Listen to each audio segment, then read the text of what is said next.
বাংলাদেশের আপডেট সংবাদে আপনাদেরকে স্বাগত। শুরুতেই সংবাদ শিরোনাম। শুরুতেই জানিয়ে দেব একটি গুরুত্বপূর্ণ ভয়ঙ্কর সংবাদ। বাংলাদেশে কোচিং সেন্টারের আড়ালে জঙ্গি ঘাঁটি, রাজশাহীতে সেনা অভিযানে উদ্ধার অস্ত্র ও বিস্ফোরক। থাকছে বিস্তারিত প্রতিবেদনে। এরপর জানিয়ে দেব ফিরছে তত্ত্বাবধায়ক সরকার, প্রধান উপদেষ্টার নিয়োগ হবে যেভাবে। থাকছে বিস্তারিত প্রতিবেদনে। সবশেষে জানিয়ে দেব প্রধান উপদেষ্টার ঘোষিত সময়ে নির্বাচন হবে, জানালেন স্বরাষ্ট্র উপদেষ্টা। থাকছে বিস্তারিত প্রতিবেদনে। এতক্ষণ শুনছিলেন সংবাদ শিরোনাম, এবারে বিস্তারিত। বাংলাদেশে কোচিং সেন্টারের আড়ালে জঙ্গি ঘাঁটি, রাজশাহীতে সেনা অভিযানে উদ্ধার বিস্ফোরক ও অস্ত্র। গ্রেপ্তার হয়েছেন কোচিং সেন্টারের অন্যতম কর্তা এবং শিক্ষক। আগামী বছর ফেব্রুয়ারিতে বাংলাদেশে জাতীয় নির্বাচন ঘোষণা করেছেন অন্তর্বর্তী সরকারের প্রধান উপদেষ্টা ডক্টর মোহাম্মদ ইউনূস। এই প্রস্তাবকে স্বাগত জানিয়েছে পদ্মাপাড়ের বৃহত্তর রাজনৈতিক দল বিএনপি। যদিও সংস্কারের দোহাই দিয়ে নির্বাচন পেছানোর দাবি জানিয়েছে বৈষম্যবিরোধী ছাত্রদের জাতীয় নাগরিক পার্টি এনসিপি।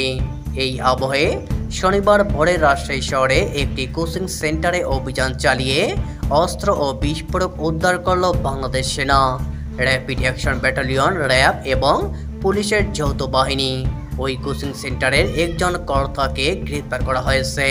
বাংলাদেশের একাধিক সংবাদ মাধ্যম সূত্রে জানা গিয়েছে, রাজশাহী শহরের কাদিরগঞ্জ এলাকায় কোচিং সেন্টারের নাম ডক্টরস ইংলিশ।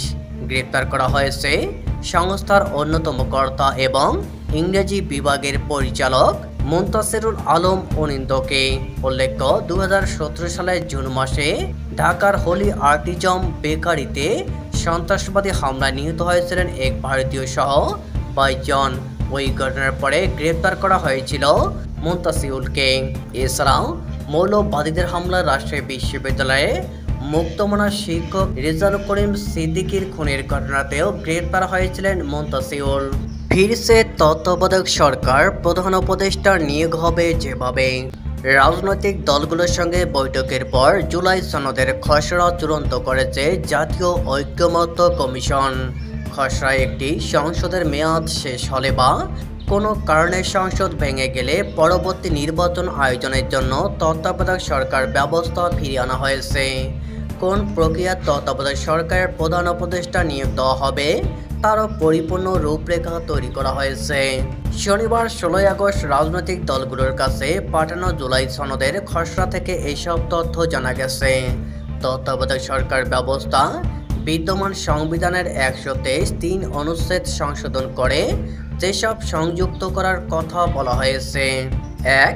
মেয়াদ অবসানের কারণে অথবা মেয়াদ অবসান ব্যতীত অন্য কোনো কারণে সংসদ ভেঙে যাওয়ায় পরবর্তী 90 দিনের মধ্যে সংসদ সদস্যদের সাধারণ নির্বাচন অনুষ্ঠিত হবে। সংবিধানের 58 খ সংশোধনপূর্বক সংসদের মেয়াদ অবসান হওয়ার 15 দিন পূর্বে এবং মেয়াদ অবসান ব্যতীত অন্য কোনো কারণে সংসদ ভেঙে গেলে ভঙ্গ হওয়ার পরবর্তী 15 দিনের মধ্যে নির্বাচনকালীন তত্ত্বাবধায়ক সরকারের প্রধান উপদেষ্টা নিয়োগের বিষয়টি চূড়ান্ত করা হবে। 3. মেয়াদ অবসানের ক্ষেত্রে সংসদের অবসান হওয়ার 30 দিন পূর্বে জাতীয় সংসদ স্পিকারের তত্ত্বাবধানে এবং সংসদ সচিবালয়ের ব্যবস্থাপনায় 1. প্রধানমন্ত্রী, 2. বিরোধী দল নেতা, 3. স্পিকার, 4. ডেপুটি স্পিকার এবং 5. সংসদের দ্বিতীয় বৃহত্তর বিরোধী দলের একজন প্রতিনিধি। যদি সংসদে আসন সংখ্যার বিবেচনায় একাধিক দল দ্বিতীয় বিরোধী দলের অবস্থানে থাকে, তাহলে সেসব দলের মধ্য থেকে নির্বাচনে সর্বোচ্চ পরিমাণে ভোটপ্রাপ্ত দলটি দ্বিতীয় বৃহত্তম বিরোধী দল হিসাবে বিবেচিত হবে। মোট 5 সদস্য সমন্বয়ে একটি নির্বাচনকালীন তত্ত্বাবধায়ক সরকারের প্রধান উপদেষ্টা বাছাই কমিটি গঠিত হবে। কমিটির যে কোনো বৈঠক ও সিদ্ধান্ত গ্রহণ প্রক্রিয়ায় সভাপতিত্ব করবেন স্পিকার। 4. কমিটি গঠিত হওয়ার পরবর্তী 24 ঘন্টার মধ্যে কমিটি নিবন্ধিত রাজনৈতিক দলসমূহ, সংসদের প্রতিনিধিত্বকারী রাজনৈতিক দলসমূহ এবং জাতীয় সংসদের স্বতন্ত্র সদস্যদের কাছ থেকে সংবিধানের 58 অনুচ্ছেদে বর্ণিত তত্ত্বাবধায়ক সরকার উপদেষ্টা হওয়ার যোগ্যতা সম্পন্ন ব্যক্তির নাম প্রস্তাবের আহ্বান করবেন এবং এক্ষেত্রে প্রতিটি দল একজন এবং একজন স্বতন্ত্র সংসদ সদস্য একজন ব্যক্তির নাম প্রস্তাব করতে পারবেন।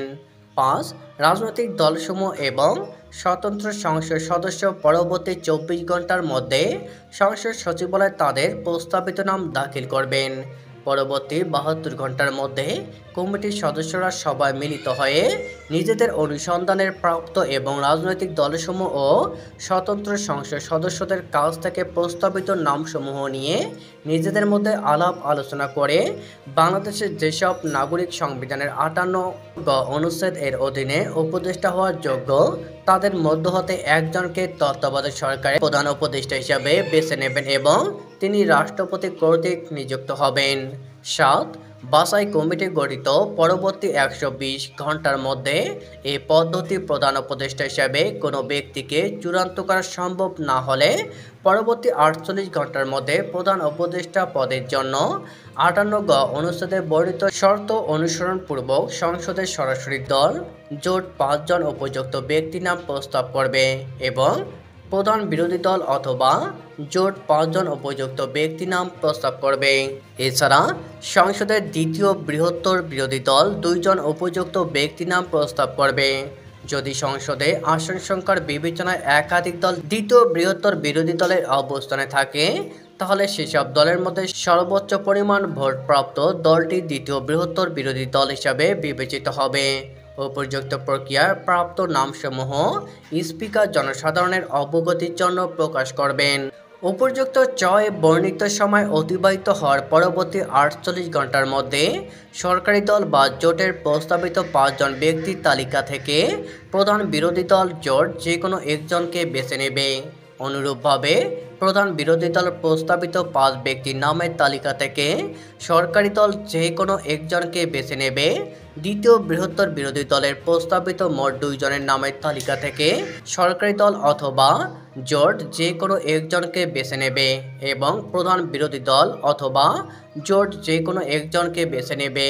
এই পদ্ধতিতে প্রাপ্ত নামসমূহের মধ্য থেকে যে কোনো একজনের ব্যাপারে যদি প্রস্তাবকারী দলগুলোর মধ্যে ঐক্যমত্য প্রতিষ্ঠিত হয় তবে তিনি পরবর্তী তত্ত্বাবধায়ক সরকারের প্রধান উপদেষ্টা হিসাবে মনোনীত হবেন।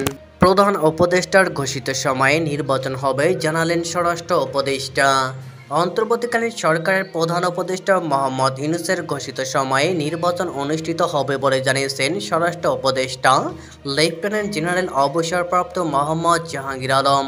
স্বরাষ্ট্র উপদেষ্টা বলেন, প্রধান উপদেষ্টা যে তারিখ বা মাসে নির্বাচনের ঘোষণা করেছেন সেই সময়ে নির্বাচন অনুষ্ঠিত হবে।